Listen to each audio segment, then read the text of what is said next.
kita perlu bakti, baca, analisis, biasakan, terapkan informasi, dan jadilah pemuda berilmu.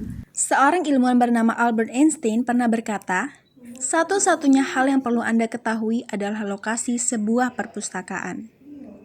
Perpustakaan yang dikatakan oleh Albert Einstein bukan hanya tentang lokasinya saja. Dia sebenarnya sedang memberitahu kita kunci utama untuk menjadi pembelajar seumur hidup. Dia mengajarkan bahwa rasa ingin tahu, kemampuan mencari, dan akses terhadap sumber daya adalah bekal terpenting untuk terus tumbuh dan memahami dunia yang kompleks ini. Entah kamu sadari atau tidak, buku-buku yang kamu temui adalah guru yang tak pernah lelah, penasihat yang bijaksana, dan teman yang selalu ada untuk siapa saja yang mau membuka halamannya. Untuk memulai membaca, saya tidak serta-merta langsung membaca buku dengan halaman yang tebal. Semua hal itu butuh proses. Kamu bisa memulai dengan buku cerita yang ringan, berlanjut ke novel yang sedikit lebih tebal, lalu perlahan-lahan mulai membaca buku non-fiksi juga. Dan semua itu juga perlu dibiasakan.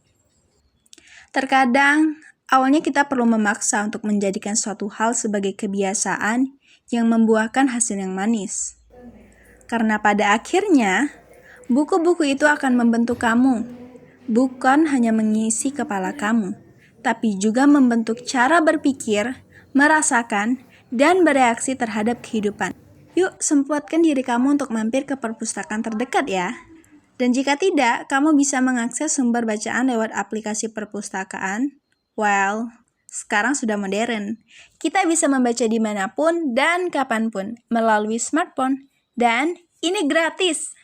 Dengan e-Pus Oki, kamu bisa mengakses berbagai buku. Kamu bisa dapatkan melalui Play Store dan login menggunakan email ya. Indonesia Emas 2045 ada di tangan kita. Tetapi dengan kemudahan akses terkadang membuat kita jadi malas membaca, menulis, dan menganalisis. Oleh karena itu, kemampuan literasi kita bisa tergerus. Dan ini adalah tantangan besar. Jika kita ingin Indonesia maju, maka kita harus tidak hanya sekedar pengguna teknologi, tapi kita juga harus menjadi pemikir dan juga pencipta. Itu sebabnya, meningkatkan literasi adalah keharusan. Mari biasakan membaca, menulis, dan menganalisis. Dengan literasi kuat, Indonesia Emas 2045 bisa tercapai.